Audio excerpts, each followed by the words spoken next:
everybody, and welcome back. So we're going to get right into it this week. We are going to do a how-to on the lesson planning. Okay, so what I'm going to do is I'm just going to give you a brief overview of what I'm going to talk about today, and then I'll get right into it, and then I will let you know towards the end exactly what I expect from you guys and what your assignment will be as follows. And then I will also make sure I include all of the attachments that you guys need that will make you successful throughout this process, okay? So what we're going to do is I'm going to go over the format for the how-to lesson planning. I'm going to go through it as it is, blank, what each category means, and then I'm going to input my own lesson plan for you guys. And then after I input it and show you kind of how it works, I'm then going to let you know what I expect of you and what I expect the outcome to be from this video. So let's get right to it. So, how to lesson planning. Okay, so obviously the lesson plan needs to have a name. What is the name of the activity? So basically it's just that. Pick a name that describes the activity. If it's the Hokey Pokey, then we're gonna do Hokey Pokey dance, something of those sorts. Then we're gonna do the age group. How old should the children be if they're participating? Are they old enough to use the materials required, and will they understand the information? So basically, it's for you to gauge, is this an opportunity for 2 and 3-year-olds? Is this an opportunity for 5, 6, 7, 8 years olds? Like, what age group do you feel would benefit from this activity? Then you're gonna go to the objective. Your objective is which areas of learning you'll be focusing on and how the activity is gonna support those areas of focus. So basically, is it fine motor skills, gross motor skills? Is it physical? Is it social emotional? Is it science, math? Which of the learning umbrellas are you trying to focus on? And why? So are you going to use the fine and through the children's fine and gross motor skills, they will be able to, and you explain yourself. Again, I will give you an example of that when I go through the lesson plan. Then you're going to do your assessment pre-activity. So your assessment pre-activity is, what do you want the children to learn from the activity? It's a little self-reflective. It's your reality versus the expectation. So what do you want to come from this activity? What do you want the children to learn?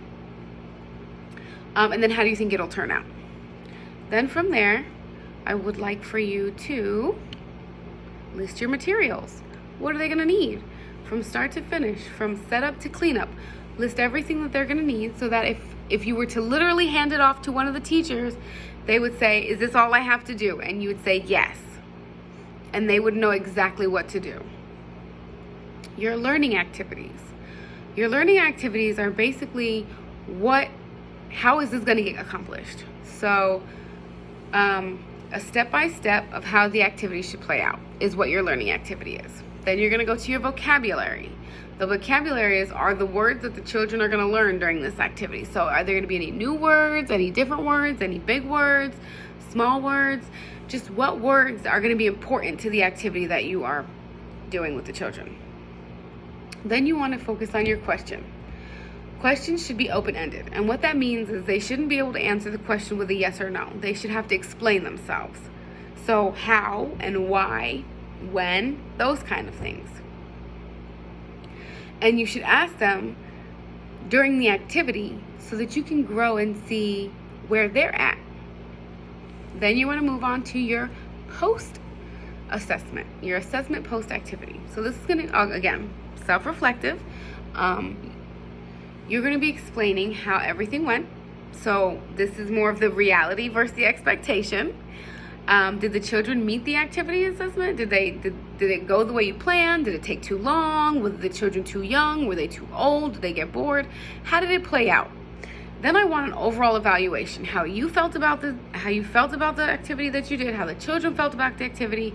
Would you do it again? Just an overview from your perspective. And then, of course, separately, I'd like you to do a self-reflection. And the things I want you to think about with the self-reflection are, how was the experience? How did you feel after the activity? Did you think it went well? What do you think you could have done differently? Would you do this activity again?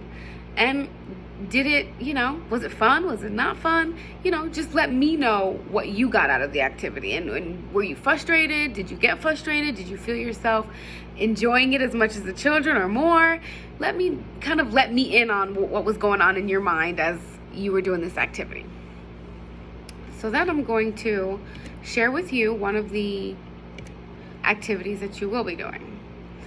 So one of the activities is going to be emotional art music, is what I named it. So I'm going to run through. Now I'm going to take the template and the format that I've just explained to you, and I'm going to pre-fill it with what I have. So it's a lesson plan. The name of the activity is emotional music art. Age group is 3 and up. The objective: using their socially emotional and fine motor skills, children will be able to draw pictures while listening to 2 different types of music and express their feelings in their art.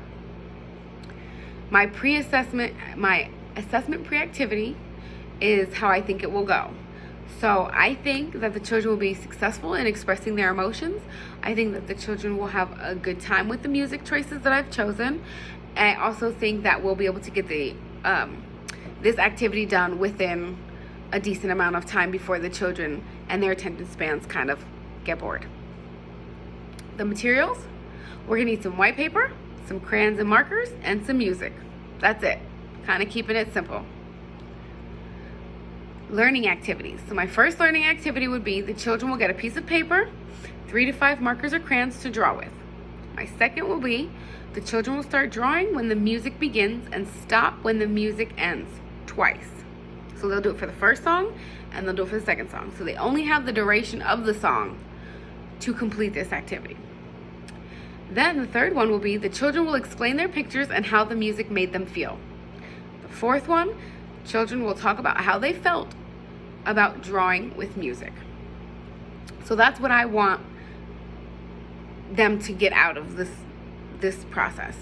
So my vocabulary is going to be expression, creativity, and emotion. My open-ended questions are going to be: how do you feel? What does your picture say, or tell me about your picture? Which emotions did you feel and express?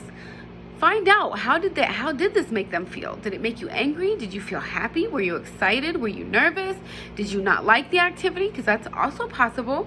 Let me know how you felt. And you should be able to ask each child this, no matter where you are in the room. You should be able to, talk to Jane over there and Charlie over there, and you should be able to, it shouldn't be a question that's like, did you like this? Because you want them to kind of pick their brains and say, oh, I did like this. And then you want to know why. So you want to leave it open for them to be able to give you an answer instead of just a yes or a no. We want no yes. We don't want any yeses or no questions. The last question I had for number 4 was, how did you feel while drawing to the music, and what do your colors mean? So some children might choose colors for no reason. Some it's their favorite. Some it reminds them of something. So we want to know what made them choose the colors that they chose. My post-activity assessment was the children were able to express themselves orally. The children were able to recognize their feelings, and the children were happy with the choice of music that I chose. So I kept it on the simpler side. My overall evaluation would be start to finish. I think this went really well. The children enjoyed the music. They didn't have a problem. The activity stayed within the allotted amount of time. I also enjoyed myself and had a good time with the kids. We were all able to express our emotions through the art and through oral. So we were also able to talk about it and how it made us feel. Then we're going to do the self-reflection. So self-reflection, again, is just, how did you feel about it? Did it remind you of a good time in your life? Did you feel some kind of way? Did it make you happy or sad? And just elaborate a little bit. Let me know where this activity put you in your head. Was it a good vibe? Let me know. Kind of talk to me that way. And then what I'm going to expect from you guys is I'm going to post 3 lesson plans, and I want you to go through the lesson plans. I want you to do the lesson plan. So I want you to recreate it. I would like for you to submit a video of that, of you recreating the lesson plan. I'm going to post my activities. I'm also going to post the format, because then what I want you to do also is I'm going to want you to create your own lesson plans, at least 3 lesson plans, a minimum of 1. Really, I would prefer you try to do at least 2, because they might get a little hard depending on what you're trying to do. Again, remember, it's 5 to 10-year-olds. So we don't want to go crazy, but we want to try to pick their brain a little bit and do things that are going to be fun for them. And then I'd also like you to submit your activities and your lesson plans with a demonstration of how you do those. So that is what you'll be expected. And once I receive those, I will continue to post. But those are what I would like you guys to get started on this week. I want to thank you guys for joining me, and you guys have a wonderful rest of the day. Bye.